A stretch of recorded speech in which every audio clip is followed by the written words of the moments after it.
parce que après la sortie d'Ousmane Sonko, il y a eu la sortie du chef de l'État. Oui. Mais ni mu waxee, on a comme l'impression que moom dafay gën a viser. stabilité dafay gën a viser. En fait yaa Moussa. réew mi dal. moom laa man souvent je me dis que man président buy wax j'ai l'impression que bokkuma ak moom dëkk bu ñu nekk. Parce que si le président me parle de réconciliation, si le président me parle de la libération de la justice, may taxaw ma defaat benn seetlu. Je me dis que c'est-à-dire réconciliation ñan ñoo am problème ba war a réconcilier dans ce pays. kan ak kan moo am problème. Est-ce que dafa am une partie de la population dressée contre une autre partie de la population ñuy xeex déedéet loolu amu fi. Est-ce que dafa am ay clans yu fi nekk yuy xeex seen biir déedéet est-ce que dafa am ay confrères yu fi nekk seen biir déedéet est-ce que dafa am ay partis politiques yoo xam ne nii seeni militants ñi ngi reyante guddeeg bëccëg ba mu am ay moor yu ñu jeex. gisuma loolu. man li ma gis. mooy dafa am pouvoir bu fi nekkoon yore un appareil répressif di bëgg a def li ko neex mu am un parti boo xamante ni moom jàpp na ne li nga xam ne moom lañ leen bëgg a teg ñoom.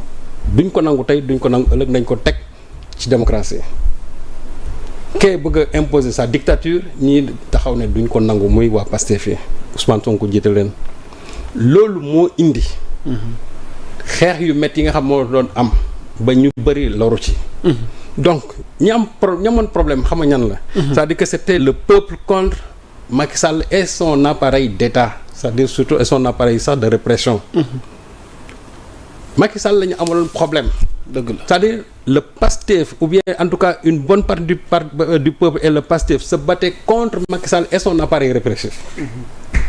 Macky Sall la ñu doon xeexal parce que Macky Sall moo bëggoon imposer loolu.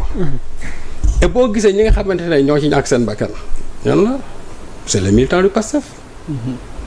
peut-être que policiers yi am na je ne sais pas ñu ci éclopé et cetera wala ñu ci loru. mais principalement ñi nga xamante ne ñoo ñàkk seen bakkan mooy ñi nga xamante ne ñoom ñoo féete ak waa Pastef parce que ñoom ñoo jiite woon te xeex bi le combat révolutionnaire ñoom ñoo ko jiite woon. donc ñi amoon problème c'était pas une partie du peuple contre une autre partie du peuple non c'est-à-dire c'était un président qui est là qui voulait tout simplement exercer sa dictature. am parti bu taxawul bañ loolu ne du fi am te kooku mooy Pastef Ousmane Sonko jiite ko xeex boobu moo tax tey. ñu egsi tey au pouvoir Macky Sall jóge na fi mais Macky Sall bi mu fi jógee da nga gis beneen problème bu fi amu fi est-ce que gis nga en aucun moment ñu ne waa Pastef yi ña ngay reyanteeg waa APR guddeeg bëccëg ba rey ci. sëñ Saliou dogguma le problème kay amu fi li fi am kay mooy. une grande partie sax des patriotes. il y a un courroux une colère qui est là. mooy avant de parler de réconciliation Serigne Saliou. moom la justice ci loolu laa jëm si. waaw ci loolu laa jëm moo tax ma ne. 15 mois à 16 mois. moo tax ma ne donc man. des DG kilifa yu bëri des patriotes. quand on nous parle de réconciliation. waaw mooy ñi am problème ñuy réconcilier. ok justice. une partie du peuple. ñii fii ñu réconcilier leen comme Rwanda la fa xewoon. mu wóor ne ay ethnie ñoo fa doon reyante. li xewoon Côte d'Ivoire mu wóor ne bataille politique bi yëpp c'était presque bataille clanique la woon ba ñu paree ñoom seen biir dañu woon déggoo parce que ñii ak ñii waaso yi dañu doon reyante seen biir mais loolu xewul Sénégal toute cette bataille là c'était une bataille politique. Macky Sall bu mu fi jógee ba léegi mais waa APR yi ak waa Pastef yi ak ñi nga xam ñu ngi si dans d'autres sensibilités politiques da nga leen gis ñuy reyante seen biir amu fi les gens mangent ensemble ils sont ensemble sur les plateaux. Donc on se réconcilie avec qui? Ou bien on va se réconcilier avec Macky Sall? Je ne crois pas qu'aujourd'hui c'est une nécessité de se réconcilier. Macky Sall moom il a un problème avec le peuple sénégalais te man ci ñi ma am problème man ci laa bokk et je sais que Macky Sall moom je ne suis pas prêt pour me réconcilier man avec Macky Sall ni avec nag ces spires yi nga xamante ne ñoom lépp lu ñu metti ñoo ñu ko teg ci réew mi bala ñu koy def le cri du cœur d'Adji Ndao bi taxaw wax loolu ñàkk bëtam kooku tey nga ne ko da ngay réconcilier man ne kan laay réconcilier la ak Macky Sall moom bureau bala ma koy baal na ma justice wax ne Macky Sall yaa tooñ ba mu reconnaître tooñ su ma turee ma ne ko Macky baal naa la. loolu lu muy xaar. Serigne Saliou justice boobu pour ñu jëm ci moom la dëgg googu ñëpp di xaar. léegi nag réconciliation boobu pour man jàpp naa ne dañ ko war a def nii de côté parce que problème amul ci réew mi réconciliation nañ ko jël teg ko nekk problème am ci réew mi donc loolu moom mën nañ ko évacuer la libération de la justice j'aurais préféré président bi ne wax ne l'assainissement de la justice l'assainissement pourquoi assainissement de la justice parce que ñi nga xamante ne ñooñu doon teg lu métti yëpp du temps de Macky Sall pour man jàpp naa ñooñu dañu gàkkal deru justice comme ñooñu dañoo gàkkal deru justice dañu am responsabilité sur li fi xew donc ñooñu dañ leen a war a écarter assainir leen parce que ñooñu jàpp naa ne ñoom ci man amatuñ place dans la magistrature ñooñu yoon dañu waroon topp en tant que magistrat dañu waroon topp parce que aussi les magistrats ne sont pas au-dessus des lois tey on devait enclencher des procédures yoo xam ne tous ces magistrats yi nga xamante ne dañ seen laale ak ñi nga xam ne yëpp dans tous les corps fu mu mën a nekk à tous les niveaux képp koo xamante ne laale nga ci li xew ci tension politique yi ba am ñàkk seen bakkan yoon na la waroon topp yoon da leen waroon topp ñoom ñëpp nag qui que ce soit donc jàpp naa ne ñooñu tey doo leen libéré parce que xam nga magistrat kenn du ko libéré mooy libéré boppam Kéba Mbaye wax na ko te gis naa fi tey ay magistrats yoo xamante ne nii du temps de Macky Sall lu bëri bëggoon nañ leen ko def loo ñu bañ parce que xam lu tax ils jouissent de leur indépendance et de leur liberté daj nañ lu ne nag def nañ leen lu ne privilège bu nekk xaj nañ leen ko mais parce que seen indépendance seen liberté seen impartialité moo leen may ñu amoon posture boobu donc ñooñu libéré nañ seen bopp ci yenn contraintes yi ñi libéré woon seen bopp nag mooy ñi nga xamante ne ay privilège ñu leen tënkoon ñi privilège tënkoon nag ñooña ci seen bopp xam leen di libéré mooy que privilège yooyu da nga leen koy xañ ba pare topp leen donc ñooñu dañ leen war a assainir c'est pas une question de libération ñooñu dañu tilimal justice bi il faut assainir la justice ñi nga xamante nañ ñoom ils sont respectueux des lois républicaines ba pare am seen liberté seen indépendance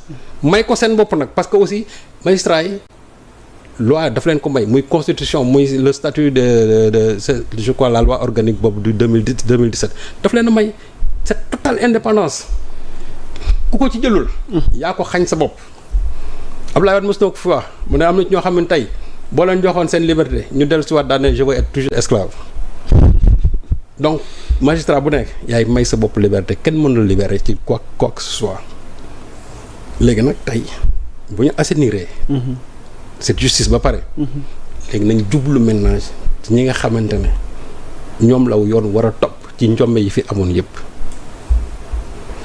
parce que l'affaire Mancabou xam nga tey yor titre na ci tuuti boo ma mënee may à titre d'illustration l'affaire Mancabou, enquête sur la mort mystérieuse de François Mancabou. Le juge du deuxième cabinet a entamé ses auditions. Qu'en est-il de cette affaire, Serigne Saliou? Mais xam nga Mancabou.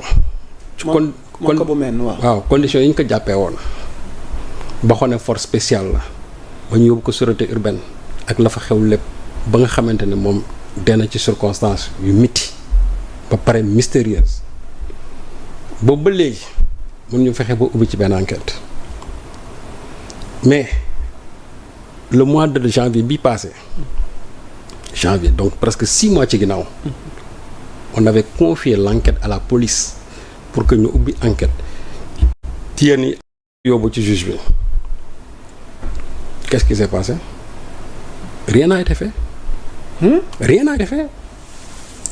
Rien n'a été fait maa ngi gis rek maître Kabou bind mu ne jawaru Mancabou ñu ngi ko waroon déglu au mois de février ñu mobiliser wu ba toog après dara waxatuñ ko dara. Qu'est-ce qui s'est passé pour que au niveau de la police que defuñu enquête bi au point que aujourd'hui le juge sans l'enquête de la police le juge du deuxième cabinet moom jëlal boppam affaire yi. Pourquoi la police a refusé de faire l'enquête? Police nga xam ne ñoom dañ leen tuumaal ci affaire bi je ne parle pas de toute la police mais il y a une partie de la police boo xam ne dañ leen ci tuumaal moi je crois que li xel mën a nangu mooy on devait confier l'enquête à la gendarmerie pour plus de clarté de transparence et d'indépendance ñu ne gendarmerie jëlale ñu enquête bi waaw une enquête boo xam ne dañu ko waroon def depuis le mois de janvier février bii passé ñu toog boobu ba léegi mënuñu ko def te il a fallu nag sax xam lu yëngal affaire bi Sonko génnee ci discours am bii passé wax ne les choses traînent booy patron yi ñi nga xamante ne ñoom ils étaient en garde à vue ak Mancabou daal di gën def ay live ñoom Pape Mamadou Seck ñu gën def ay live wax ci bañ ci waxee juge bi ba mu gisee live bi ci la ne woo leen ma ñu. ok donc ça signifie que Sonko bu génn woon tey ba léegi yooyu kenn du ci wax pour me rappeler rek sunu président de la République la stabilité du pays lu koy indi. mooy d'abord la justice. man jàpp naa ne Sénégal amul instabilité de yaa Moussa. xam nga instabilité mooy tey investisseur du fi ñëw réew mi ngi ci mbiccoo mbaaloo xeex bu dégg bëccëg fii dara xewu fi. y a aucune instabilité dans ce pays. le Sénégal est très stable. Sénégal ay parti antagone amu fi ñi nga xamante nag ñoo toog lëmbi dëkk bi nekk ci plateau yi guddeeg bëccëg di wax ñooñu il ne constitue absolument rien dans ce pays au point que boo leen déglu da ngay defee ne il y a une guerre dans ce pays là. kon Serigne Saliou ndax da ngay aligné wu tuuti ba mu mënee may titre yor-yor bi nga ne Pastef 2 points la grande offensive médiatique. waaw. il y a eu la sortie de. waaw Dambodj. waaw. Ngagne Demba Touré. waaw. Waly Diouf Bodian. waaw. Cheikh Thioro Mbacké. waaw. ak Birame Souleye Diop. ñu ci bëri tiré ci justice bi. waaw mais xamul tax. waaw en fait c'est pas une offensive sax contre la justice mais xam nga nit ñi li leen métti ba léegi mooy lenteur constatée ci li nga xamante ne jàpp nañ ne tey dafa nekk priorité mooy ñi seen bakkan wadd Sénégalais yi yaa Moussa walt naa ko ci yàlla xañ leen économie tey. bu leen jox ñu lekk naan mais rendez-leur la justice.